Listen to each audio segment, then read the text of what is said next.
Assalamualaikum warahmatullahi wabarakatuh. Alhamdulillah, alhamdulillahilladzi haqqa hamdi wa nashkuruhu haqqa syukri. Asyhadu an la ilaha illallah wahdahu la syarikalah wa asyhadu anna Muhammadan abduhu wa rasuluh.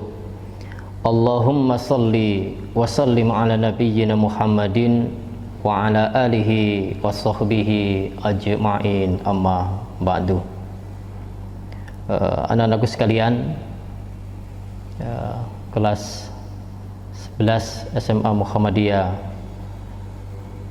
3 Kenongo, yang pada hari ini bersyukur kehadirat Allah Subhanahu wa taala kita diperkenankan untuk tetap melakukan aktivitas pembelajaran. Ya, tentu pembelajaran untuk hari-hari ini kita berbeda dengan pembelajaran yang biasa. Belum ada musibah atau belum ada wabah COVID-19 ini. Untuk kali ini kita belajar dengan sistem daring, ya, dimana sistem online yang guru atau ustaz-ustazah menyampaikan lewat online, bisa nanti dilihat langsung lewat YouTube, kemudian kalian langsung saat itu bisa menyaksikan, sehingga pembelajaran tentang din, tentang ilmu agama ini tetap terus kita gali sehingga akan mendapatkan sebuah pemahaman insyaallah yang maksimal. Lagi pula mudah-mudahan segala bentuk ibadah amal soleh yang kita lakukan senantiasa sesuai dengan apa yang Allah sampaikan dan Rasulullah SAW sampaikan, sehingga apapun ibadah yang kita lakukan betul-betul menjadikan sebuah nilai yang mulia di hadapan Allah Subhanahu wa taala. Salawat dan salam semoga tetap terlimpah kepada junjungannya Rasulnya Muhammad sallallahu alaihi wasallam. Anak-anakku semuanya, SMA Muhammadiyah 3 Tulangan, ya, pada kesempatan kali ini giliran kami untuk menyampaikan tentang fikih sholat Jum'ah. Ya, dalam materi fikih sholat Jum'ah ini kami bagi menjadi 3 pasal. Yang pertama, orang yang wajib melaksanakan sholat Jum'ah. Kemudian yang kedua, ancaman bagi yang tidak melakukan sholat Jum'ah tanpa udzur syar'i. Dan yang ketiga, udzur syar'i yang membolehkan laki-laki meninggalkan sholat Jum'ah dan sholat 5 waktu berjamaah. Nah, 3 inilah yang menjadikan pembelajaran kali ini dalam materi fikih sholat Jum'ah. Anak-anakku semuanya, pada materi fikih sholat Jum'ah, ya, kita tahu bahwa dalam redaksi Arab, ya, ketika kita mengenal Jum'ah, ada teman yang baca Jum'ah pakai lafadz sukun untuk huruf mimnya. Kemudian ada juga Jumu'ah pakai lafadz huruf mimnya itu di dhammah. Kemudian ada juga yang huruf mimnya itu di fathah, sehingga 3 bacaan. Nah, 3 baca ini semuanya boleh. Satu, kalau menggunakan lafadz Jumu'ah mimnya itu di dhammah, maka itu bacaan dari kalangan al-Hijaz, ya. Sedangkan lafadz, ya, huruf mimnya itu di sukun, nah, al-Jum'ah, maka itu bacaan dari Bani Ukel. Kemudian yang ketiga al-Juma'ah, ya, ini bacaan dari Bani Tamim. Baik, 3 itu, ya, silakan untuk kalian pilih. Ya, di Al-Quran, ya, tentang surat Al-Jum'ah itu justru lafadz ataupun redaksi dari harokat itu digunakan lafadz al-Jumu'ah. Kita menulisnya al-Jum'ah, ya, oke. Baik, itu mengenal tentang bacaan al-Jum'ah. Kemudian ya pada pasal pertama kita ya disuguhkan tentang orang yang wajib melaksanakan sholat Jum'ah. Nah, kewajiban melaksanakan sholat Jum'ah ini tentu harus berdasarkan dalil. Ya, dalam hal ini kita kenal dari surat Al-Jum'ah ayat 9. Ya, di mana bunyi ayat itu adalah a'udzubillahi minasyaitonirrajim. Ya ayyuhalladzina amanu idza nudiya lis-sholati min yaumil jumu'ati fas'au ila dzikrillahi wa dzarul bai'. Dzalikum khairul lakum in kuntum ta'lamun. Wahai orang-orang yang beriman, jika kalian diseru untuk melaksanakan sholat Jum'ah, fas'au, bergegaslah, fas'au ila dzikrillah, bergegaslah untuk mengingat Allah. Dalam hal ini dzikr bermakna sholat, bergegaslah untuk melaksanakan sholat Jum'ah. Nah, ini dari ayat yang terdapat dalam surat Al-Jum'ah 19 ayat 9 ini memberikan sebuah penjelasan bahwa orang-orang yang beriman wajib melaksanakan sholat Jum'ah, tak mengenal ya itu laki ataupun perempuan. Makanya ayat ini memberikan penjelasan secara umum menyeluruh, ya siapapun yang ada pada dirinya keimanan, ya, maka di situ ada kewajiban untuk melaksanakan sholat Jum'ah. Lantas pada dalil yang bersumber dari Rasulullah, hadis ini ya, dari keterangan-keterangan dan penelitian para ulama, hadis ini termasuk hadis yang sahih, di mana kesahihan hadis ini diriwayatkan oleh Imam Abu Dawud dengan sanad yang sesuai yang dimiliki oleh sarah Imam Bukhari dan Muslim, sehingga hadis ini kuat untuk dijadikan pedoman tentang pengecualian dari surat Al-Jum'ah ayat 9 tadi, bahwa dijelaskan al-jumu'atu haqqun wajibun ala kulli muslim. Ya. Salat Jum'ah itu wajib, hukumnya wajib. Atas siapa? Atas setiap muslim. Ya. Illa arba'atan, kecuali empat itu satu, abdun mamluk, ya, hamba yang dimiliki. Yang kedua, awim ro'atun, perempuan. Yang ketiga, ausobiyun, anak kecil.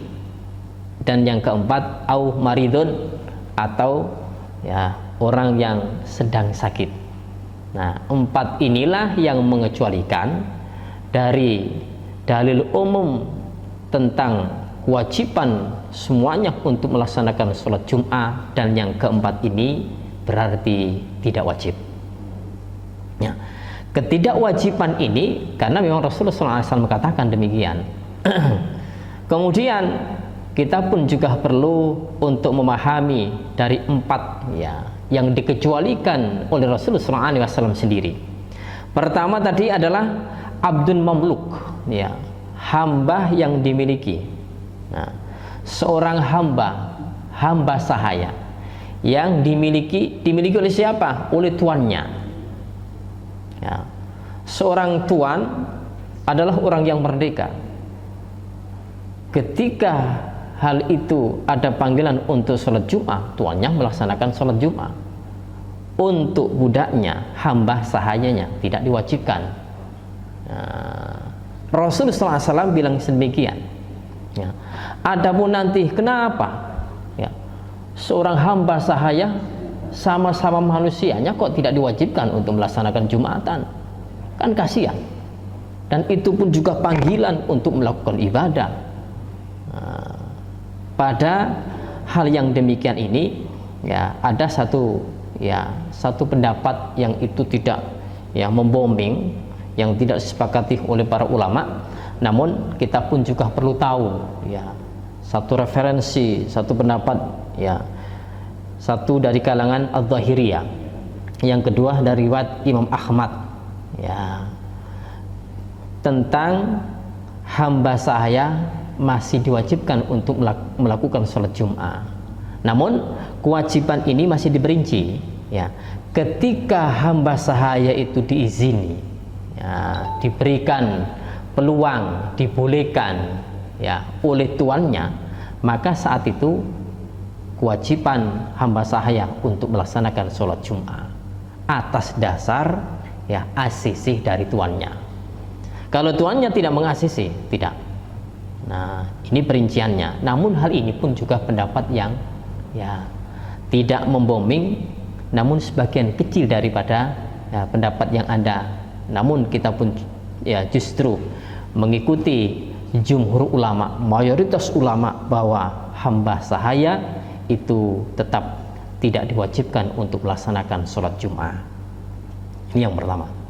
Yang kedua, au imro'atun, seorang perempuan.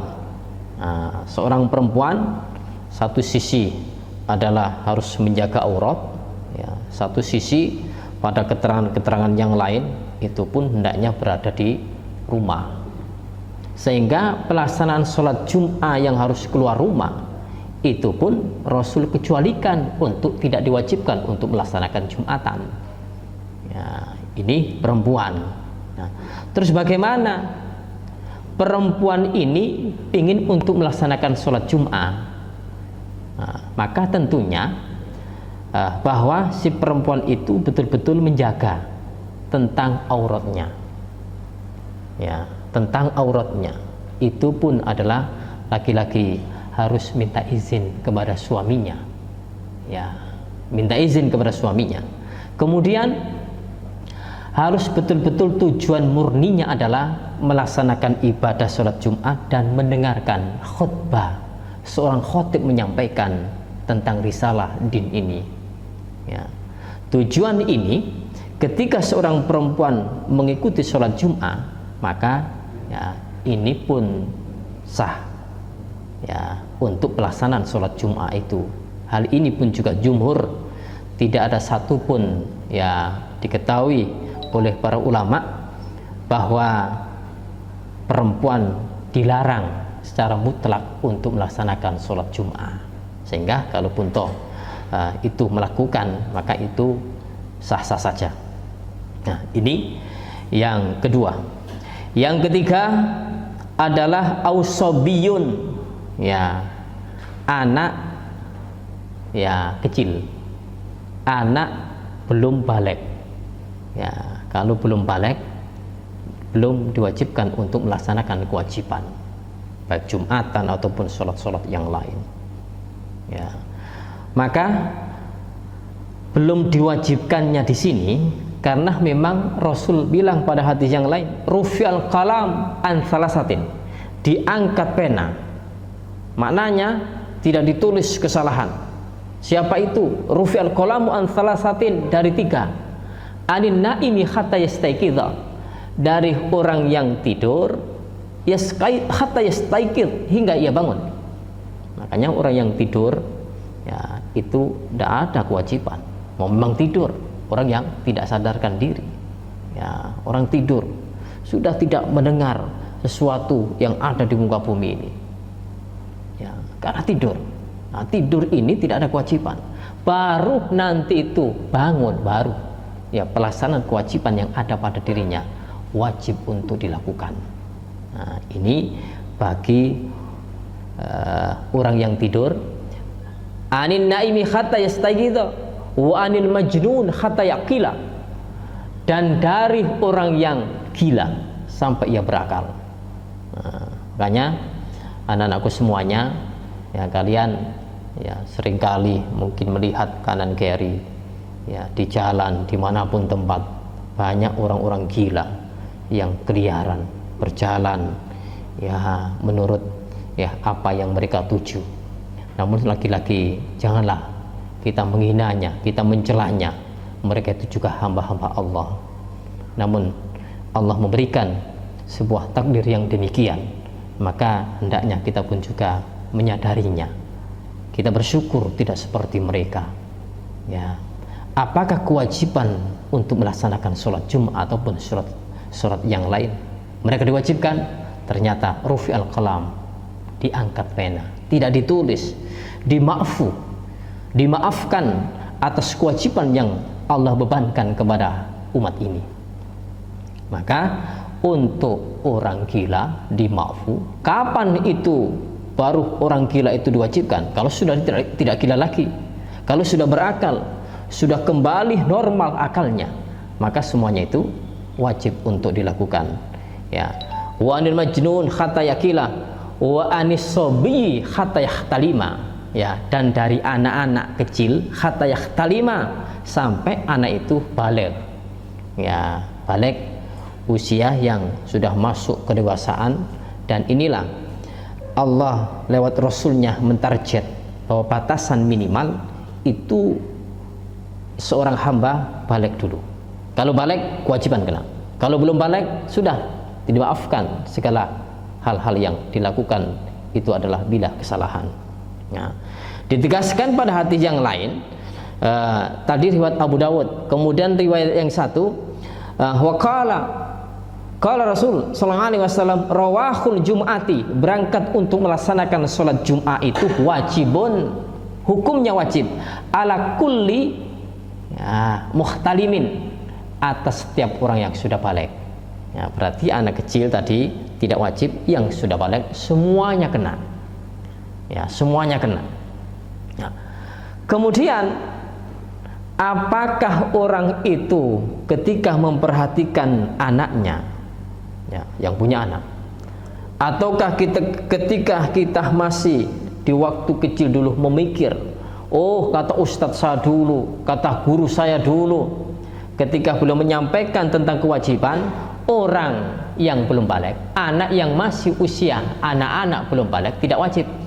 Sehingga aku nunggulah nanti kalau sudah baligh, mungkin usia saya 12-13, kalau baligh saya baru melakukan kewajiban, saya baru berpuasa.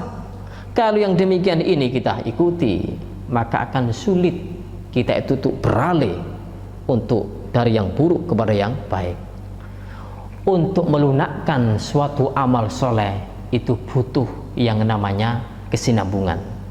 Ya, butuh yang namanya kesinambungan untuk menuju sebuah nilai yang mulia. Dan memudahkan sebuah amal itu bisa dilakukan oleh seorang hamba tentunya butuh waktu. Nah, waktu ini kapan sehingga nanti kita tidak kaget ketika baligh langsung wajiban? Maka Rasul pun juga menyampaikan pada hadis yang lain. Rasulullah SAW mengatakan, muru auladakum bisolah, perintahlah anak-anak kalian untuk melakukan sholat. Tuh, redaksinya pakai sholat. Berarti apa? Sholat wajib selain Jumat, ya. Sholat Jumatan otomatis semuanya kena. Perintahlah anak-anak kalian untuk melaksanakan sholat wahum abna'u sab'i sinin, dikala mereka itu usia 7 tahun. Nah, usia 7 tahun. Sudah balik ke anak-anak yang usia 7 tahun? Rata-rata untuk zaman ini belum kita jumpai anak usia yang sedini ini 7 tahun itu sudah balik. Tapi apa sabda Rasulullah? Justru beliau memerintahkan untuk, ya, anak-anak, wahai orang tua, jangan kau biarkan anakmu untuk bebas tidak melakukan sholat apapun.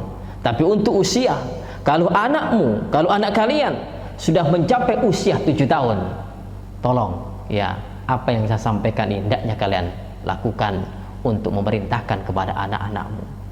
Dari sir untuk memahami kandungan hadis ini, disitulah Rasulullah memberikan sebuah sinyal akan memudahkan ketika seorang hamba itu masuk pada usia baligh dan pada usia-usia sebelumnya sudah dilalui, sudah ditapai tentang amal-amal yang baik, maka melakukan sebuah amal ketika menuju waktu baligh ini pun sebuah amal yang amat gampang, tinggal melanjutkannya saja. Ya, lantas lanjutan hadisnya, wadribuhum 'alaiha, dan pukullah anak-anakmu 'alaiha, ketika tidak melakukan sholat tadi. Engkau perintah sholat, ternyata mereka melanggarnya, tidak menggubris, tidak mau memperhatikan, pukullah. Ingat, lafadz darabah bermakna pukul.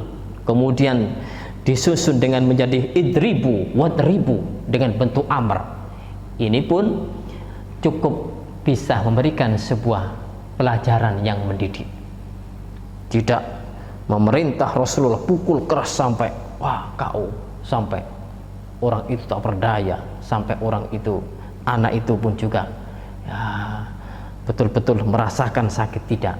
Tapi pukulan yang bisa memberikan sebuah pelajaran agar anak itu bisa sadar bahwa sholat itu pun juga kelak nanti satu saat ada kewajiban yang tidak bisa ditawar lagi, sebuah kewajiban yang harus dilakukan lagi. Wahum abna'u ashrin, di saat kapan kita itu harus tegas untuk mendidik anak-anak kita. Wahum abna'u ashrin, dikala mereka usianya 10 tahun. Nah, tapak langkah untuk menuju 12-13 yang pada umumnya usia balik, pada usia 10 tahun sudah diberikan pendidikan yang tegas, memberikan penjelasan anak-anak kita agar betul-betul memperhatikan usia dewasa kelak ada kewajiban-kewajiban harus dilalui, maka anak itu insya Allah bisa menapakinya dengan jalan yang tenang, dengan jalan yang mulus, jalan yang lancar, tidak ada hambatan apapun. Nah, ini hadis diriwayatkan oleh Imam Abu Dawud dalam kitab sunannya bab sholah. Ya, maka dari penjelasan tentang ketiga dari 4 yang dikecualikan untuk tidak melakukan sholat Jumat tadi adalah memang secara hukum adalah anak kecil sampai balik, tapi secara realita ayo kita memperhatikan perintah Rasulullah SAW tadi untuk mendidik anak-anak kita seusia dini mungkin. Yang keempat adalah au maridun, orang yang sakit.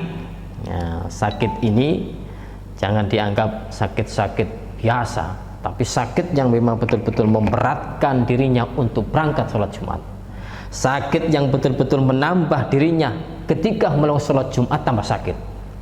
Nah, maka hal ini Rasul memberikan sebuah udzur syar'i yang nanti akan kita bahas secara terperinci sendiri, sehingga udzur-udzur apakah yang dibolehkan, toh ini memasukkan udzur syar'i bagi mereka yang mengalami sakit. 4 ini yang dikecualikan oleh Rasulullah SAW untuk tidak melakukan tidak diwajibkan melaksanakan sholat Jumat. Nah, baik, pada pasal pertama sudah kami jelaskan. Anak-anakku semuanya yang kami banggakan, yang saya cintai. Kemudian pasal yang kedua yaitu ancaman bagi yang tidak melakukan sholat Jum'ah tanpa udzur syar'i. Ancaman bagi yang tidak melakukan sholat Jum'ah tanpa udzur syar'i. Dalam lembaran yang sudah dibagikan, di situ juga dicantumkan hadis-hadisnya. Baik, hadis yang pertama diriwayatkan oleh Imam Ahmad. Bunyinya, man taraka salasah juma'in tahawunan min ghairi udhrin taballahu tabaraka wa ta'ala ala qalbi. Siapa yang meninggalkan, maksudnya meninggalkan sholat Jum'ah sebanyak 3 kali Jumatan. Tahawunan tujuannya untuk meremehkan, untuk menghina, untuk menggampangkan. Min ghairi udhrin, tanpa udzur, gak ada alasan. Dia tahu bahwa itu wajib, sudah tidak memperhatikannya, tidak melakukan sholat Jumat. Maka apa ancaman Allah? Taba Allahu tabaraka wa ta'ala, Allah akan menyetempel, Allah akan mengecap, Allah akan menutup atas hati orang yang meninggalkan sholat Jumat tanpa udzur tadi. Nah, ini ancaman. Kemudian pada hadis yang lain, hadis yang berikutnya bisa kalian perhatikan. Hadis riwayat Imam Ibnu Majah dan Imam Al-Hakim. An Abi Hurairah radhiyallahu anhu qala Rasulullah sallallahu alaihi wasallam, ala hal asa ahadukum ayyatahidha subbah minal ghanam ala ra'si milin aw milaini fayata'adzar alaihi al-kala'u fayartafi'a thumma tajul jum'ah falah yaji'u wa la yashhaduha wa tajul jum'ah falah yashhaduha wa tajul jum'ah falah yashhaduha hatta yutba'a ala qalbi. Hadis yang bersumber dari Abu Hurairah radhiyallahu anhu, ia berkata, telah bersabda Rasulullah sallallahu alaihi wasallam, ya, bisa jadi salah seorang di antara kalian membawa sekumpulan kambing, ya, artinya angon kambing, angon wedhus, ya, menjadi pengembala kambing sekian banyak. Subah itu sekumpulan sekian banyak. Ala ra'si milin au milaini, sejauh 1 mil atau 2 mil. Nah, 1 mil itu ukuran 1609 meter, ya, 1,5 kilo. Sejauh 1,5 kilo atau 2 mil berarti ya 3 kiloan. Ya, seandainya orang itu mengembala kambing sejauh 1,5 kilo atau 3 kilo, maka pindah lagi, ternyata ada kumandang adzan. Nah, ini lanjutannya. Fayata'adzaru alaihi al-kala'u, maka tidak mendapatkan udzur, nyari sekian jauh tidak ada al-kala, padang rumput. Al-kala itu rumput. Maknanya tidak ada padang gembalaan yang di situ para kambing-kambing itu bisa makan. Tidak ada. Kemudian apa yang orang itu tuju ketika tidak ada tempat gembalaan, tidak ada tempat makanan yang dimakan oleh kambing-kambing itu? Fayartafi'a, maka ia meningkat, ya, lebih jauh lagi. Maksudnya yartafi'ah di sini adalah meningkat.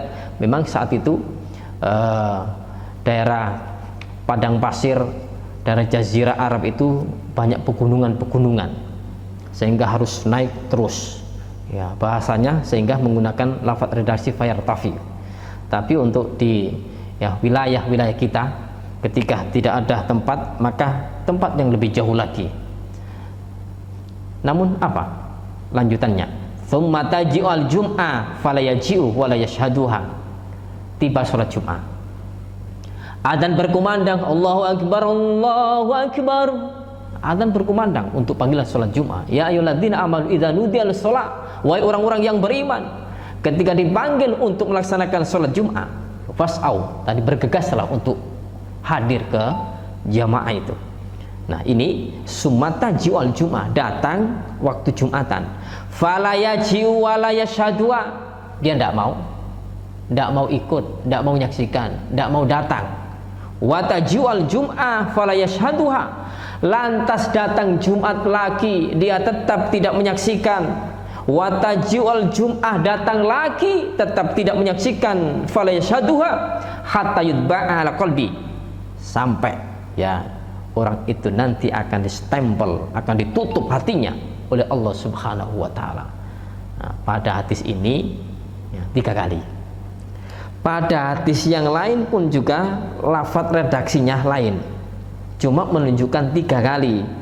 Seperti riwayat At-Tayalisi, ya, pada riwayat At-Tayalisi, man taraka salasa juma'in, barang siapa yang meninggalkan 3 kali Jumatan mutawaliyat, secara berturut-turut, min ghairi udhrin, tanpa udhur, taballahu ala qalbihi, maka Allah akan menutup atas hati orang yang meninggalkan tadi 3 kali Jumatan secara berturut-turut, ya, dalam 1 bulan. Jumat ini tidak Jumatan, wis kamu urus.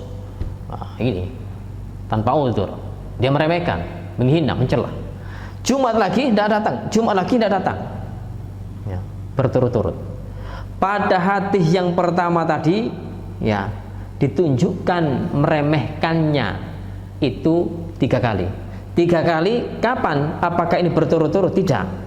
Selama hidup dan selama orang itu ya masih dalam posisi tidak ada udzur syar'inya, orang itu sehat, orang itu sudah balik, kewajiban ini, sholat Jumat itu kewajiban sampai meninggal, maka 3 kali itu bisa jadi dilakukan. Oh, selama hidup 3 kali tidak melakukan. Kemudian pada hati yang barusan tadi 3 kali secara berturut-turut. Apakah ini ada perbedaan? Tentu tidak. Ya, pentingnya adalah 3 kali. Nah, sehingga berturut-turut ya kena, tidak berturut-turut juga kena, sehingga sama saja. Orang yang meninggalkan sholat Jum'ah selama 3 kali, maka hukumannya berat, yaitu distempel hatinya, ditutup hatinya oleh Allah Subhanahu wa ta'ala. Ya, dan ditegaskan pada hadis yang lain. Karena lihat lembaran berikutnya. Wasu'ilah Ibnu Abbas an rajulin yasumun nahar wa yaqumul lail. Ibnu Abbas pernah ditanya tentang seseorang yang pagi siangnya sorenya puasa, malamnya melakukan sholat malam. La yashhadu jum'atan, tapi tidak mau hadir untuk sholat Jumat. Wala jama'atan, dan juga tidak melakukan sholat jamaah.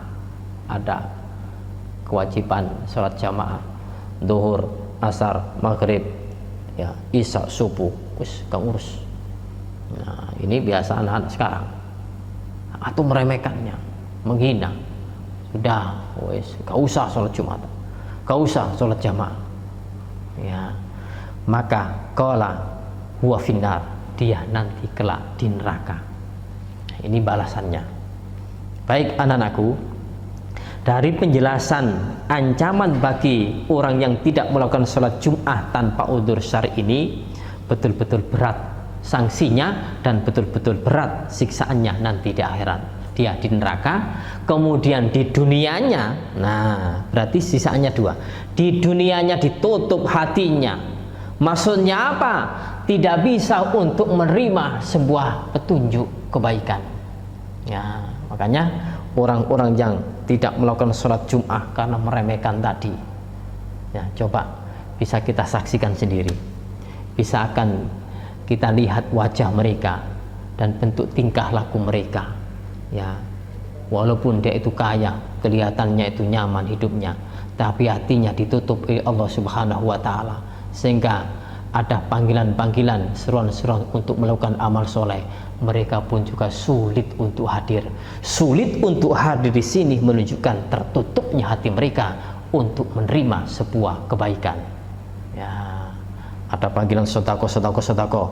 Ayo, ya, apa ini, peduli COVID-19, peduli anak yatim, peduli orang-orang miskin. Sudah, dia cukup minta maaf. Ya, kemudian peduli untuk kerja bakti di lingkungan, dia pun juga minta maaf. Peduli untuk melakukan sholat jamaah, sulit karena hatinya tertutup. Nah, oleh karena itu anak-anakku sekalian, ketika kita sudah tahu bahwa ancaman Allah melalui lisan Rasulullah SAW ini jangan dibuat remeh. Nah, ayo betul-betul kita bangkitkan jiwa kita, kita buka hati kita untuk memperhatikan bagaimana ya hidup ini tujuannya adalah untuk beribadah. Wa ma khalaqtul jinna wal insa illa liya'budun.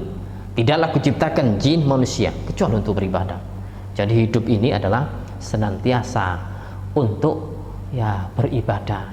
Ibadah apapun. Memang kehidupan bagi 2. Ada kehidupan untuk akhirat, ada kehidupan dunia.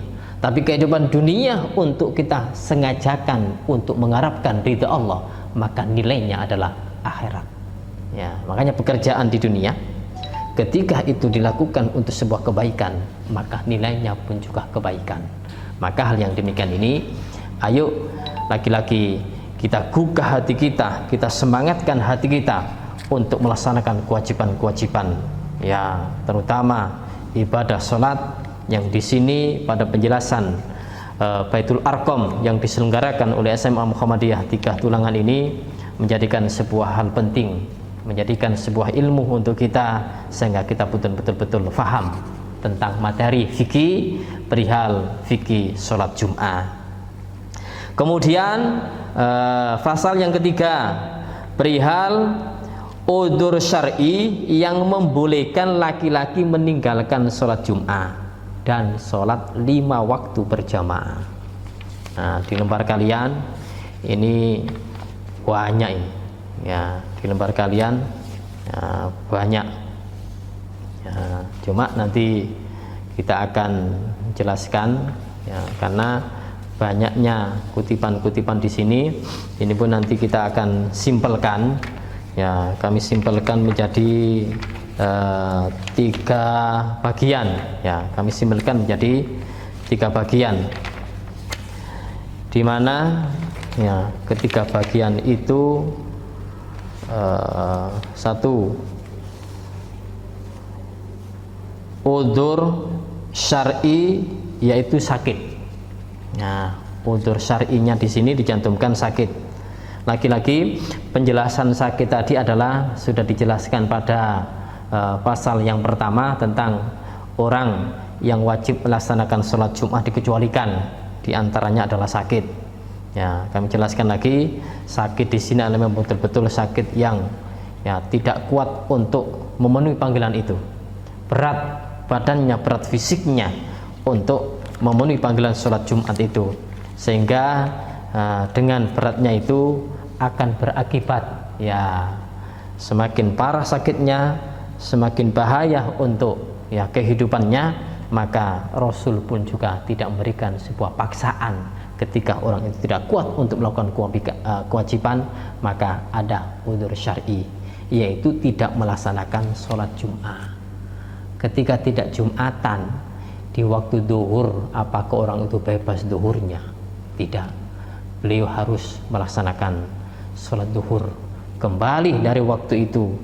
Nah, ketika dulu kewajiban sholat 5 waktu itu adalah waktu siang adalah duhur, kemudian datang perintah untuk melaksanakan Jumatan. Maka ketika Jumatan itu ada udzur syar'i tidak melakukan sholat Jumat, kembali kepada asal dari perintah sehari semalam melakukan sholat 5 waktu.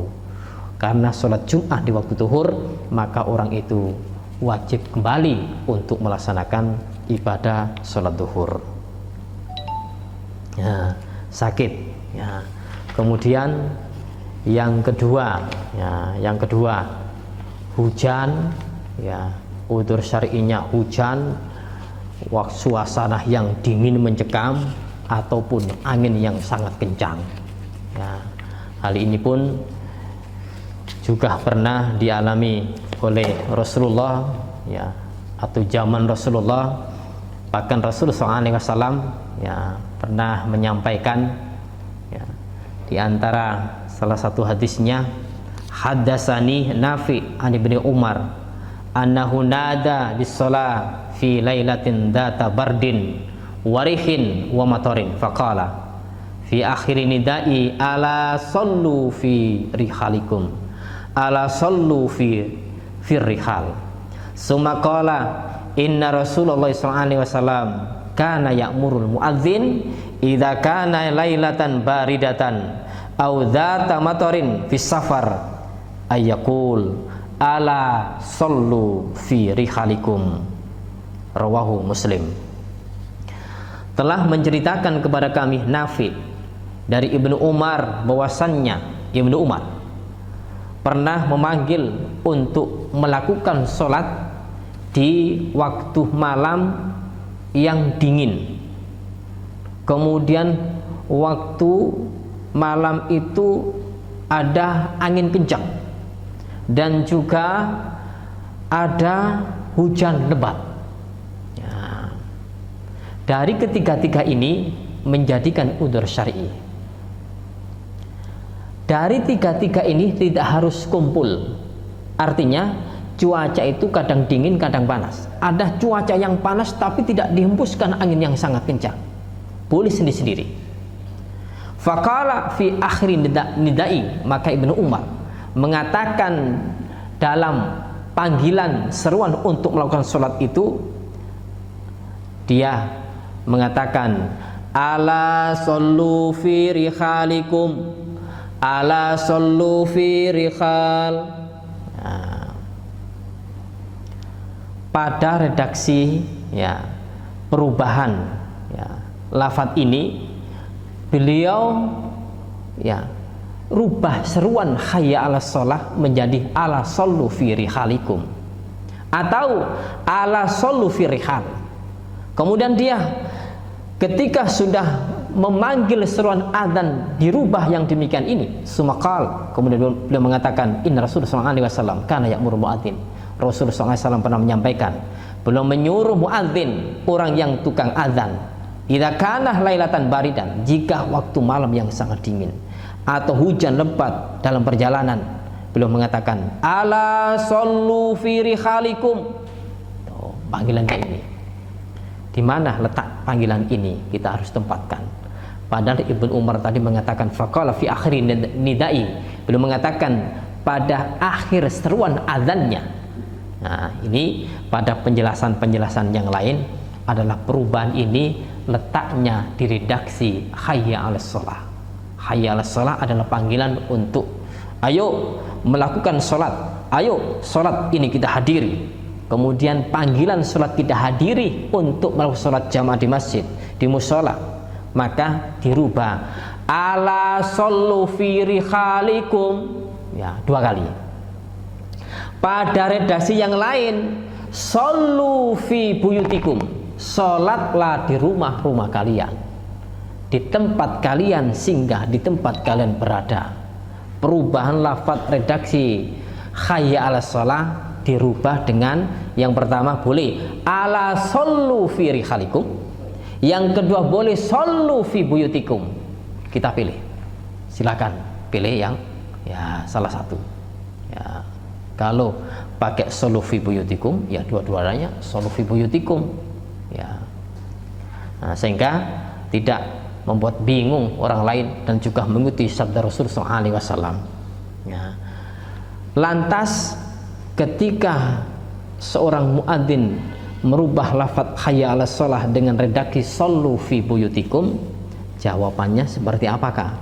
Ya, karena pada hadis yang dijelaskan tentang jawaban orang yang menyimak azan, dijelaskan pada hadis riwayat Bukhari Muslim, idza sami'tumul nida faqulu mislah ma yaqulul muadzin. Ketika engkau mendengar panggilan azan, maka ucapkan seperti yang diucapkan oleh muadzin. Ya, ternyata pada redaksi hayya 'alas shalah ada lafaz redaksi khusus, jawabannya adalah la haula wala quwata illa billah untuk hayya 'alas shalah dan hayya 'alal falah. Tapi apakah lafaz hayya 'alas shalah ketika cuaca yang mencekam, cuaca yang dingin, cuaca yang bisa menjadikan udzur syar'i untuk tidak hadir dalam waktu Jumatan ataupun sholat-sholat yang lain, itu harus diseperti ini kan? Ya, karena tidak diketemukan dan tidak ada dalil yang menunjukkan tentang lafaz sallu fi buyutikum atau ala sallu fi rihalikum, jawabannya la haula wala quwata illa billah. Maka kembali pada hadis yang pertama yang saya sampaikan tadi, idza qala muadzin idza sami'tumul nida, ketika engkau mendengarkan azan, faqulu mislah ma yaqulu muadzin, maka jawablah seperti yang dikumandangkan oleh muadzin tadi. Jawabannya berarti sama, sallu fi buyutikum, yang mendengar sama seperti itu. Ya, kembali kepada redaksi pada hadis yang Rasulullah SAW sampaikan sendiri dan tidak ada pengecualian. Ya, baik. Kemudian lafaz hayya 'alas shalah 2 kali, lantas hayya 'alal falahnya ini pun tetap tidak ada perubahan, karena perubahan itu letaknya di hayya 'alas shalah. Hayya 'alal falahnya apa? Karena bermakna hayya 'alas shalah, ayo menuju kemenangan. Ketika orang itu sholat jamaah di masjid, tetap memperoleh menuju meraih sebuah kemenangan, meraih sebuah kejayaan. Ketika orang itu dipanggil untuk seruan sholatlah kalian di rumah kalian, apakah itu tetap menuju kemenangan? Tetap. Ketika orang itu melaksanakan di rumahnya, tetap menuju sebuah kejayaan dan sebuah kemenangan. Nah, ini udzur syar'i yang orang itu untuk bisa memilih, karena kondisinya, maka nanti akan bisa ataupun harus dan wajib untuk beralih dari masjid ke rumahnya. Artinya ketika sudah berada di rumah, sudah tidak usah untuk berangkat ke masjid. Nah, hujan lebat, dingin yang mencekam, angin kencang, yang semuanya itu adalah udzur syar'i yang seorang hamba, ya orang-orang yang beriman, ya sudahlah berada di rumah masing-masing saja. Ini yang kedua, udzur yang kedua. Udzur yang ketiga, ya udzur yang ketiga, nah ini peniadaan sholat jamaah di masjid, peniadaan sholat Jum'ah di masjid, ya itu nanti bisa menjadi udzur syar'i dikarenakan adalah kondisi yang membahayakan, ya suasana yang saat ini membooming di seluruh wilayah, ya sudah mendunia, baik dunia Jazirah Arab ataupun negara-negara yang lain, tidak hanya yang dulu kita saksikan ya di negara Cina, ternyata itu merambah di negara-negara yang lain.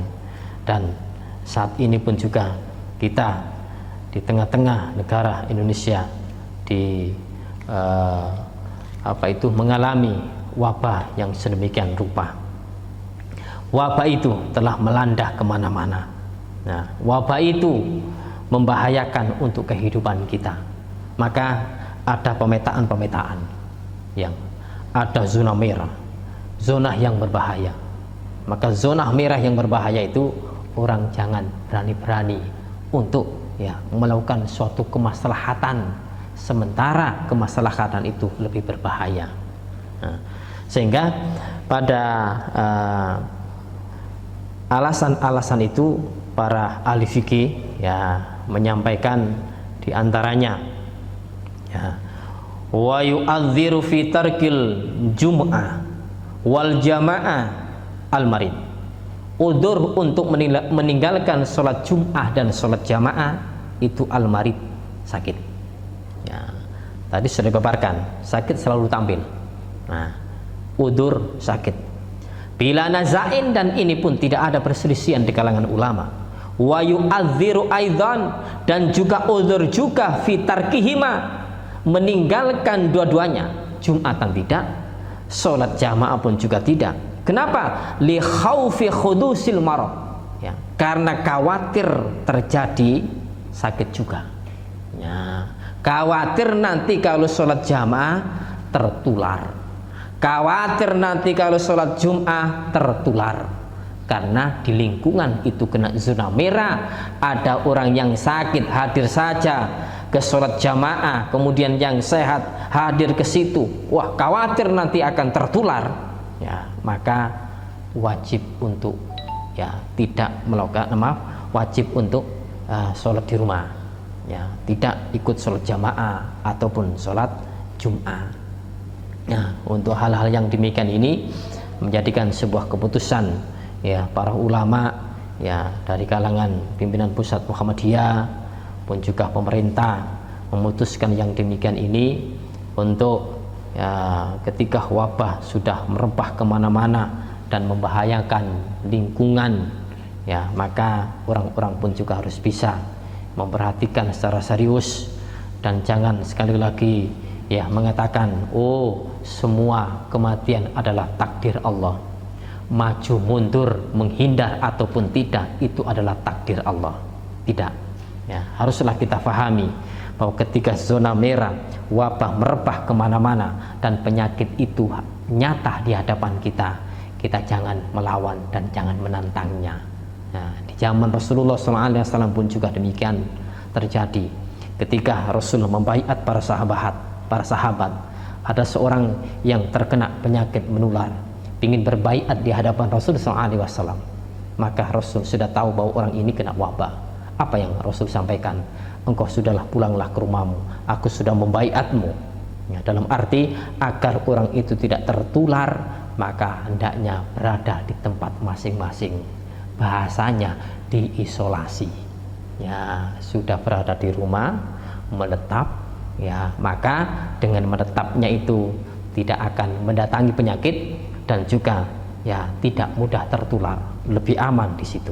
Inilah yang dipilih oleh kalangan para ulama, sehingga udzur syar'i ya yang meniadakan sholat Jumatan ataupun sholat jamaah di masjid yang betul-betul terkena wabah membahayakan lingkungan, sudah kena zona merah, maka kita jangan sekali-kali untuk coba-coba ya hadir di situ. Saya kuat, saya harus sehat, maka ini pun menantang bahaya. Wala tulqu biaitikum ila tahluka, Al-Baqarah 195. Jangan kau campakkan dirimu ila tahluka, kepada kebinasaan. Di situ ada tempat wabah, engkau masuk ke situ, ini sangat berbahaya, sama dengan kita bunuh diri. Nah, oleh karena itu kita bisa mengerti, saya sampaikan zona merah lingkungan yang berbahaya. Tapi kenapa? Ya, ada beberapa lingkungan yang daerah pedalaman itu masih ya melakukan sholat jamaah. Maka hal ini pun juga tentu ya sebuah hal yang butuh hati-hati, ya menjaga diri, kesehatannya betul-betul harus dijaga, sehingga lingkungan yang masih tetap melakukan itu tadi adalah betul-betul mereka satu yang menjaga kesehatannya, bersih diri, cuci tangan sebelumnya. Namun Islam mengajarkan wudhu itu adalah lebih sempurna. Ya, kemudian dari lingkungan yang ada pun juga harus ada jaga jarak. Ya, jaga jarak, tidak bersentuhan antara satu dengan yang lain, karena virus 19 ini ya, virus COVID-19 ini betul-betul mengerikan ketika hal itu memang betul-betul mewabah di lingkungan. Tapi berharap mudah-mudahan ya kita sebagai hamba Allah, orang-orang yang beriman, orang-orang yang senantiasa menjaga diri kita, kebersihan, menjaga kesehatan kita, dan menjaga kekhawatiran akan berbahaya, insya Allah Allah senantiasa memberikan perlindungan untuk kita semuanya. Nah, baik anak-anakku, dari penjelasan fikih sholat Jumat ini insya Allah demikian ya, mudah-mudahan bisa kalian ya petik ya dari penjelasan kami, sehingga lagi-lagi menjadi ilmu yang bermanfaat dan berbarokah untuk kita semuanya. Dari kami, bila ada kata yang kurang berkenan, kata yang kurang tepat kami sampaikan, kami mohon maaf yang sebesar-besarnya. Akhir kalam, kita tutup dengan doa kafaratul majlis. Subhanakallahumma wa bihamdika asyhadu an la ilaha illa anta astaghfiruka wa atubu ilaik. Wassalamualaikum warahmatullahi wabarakatuh.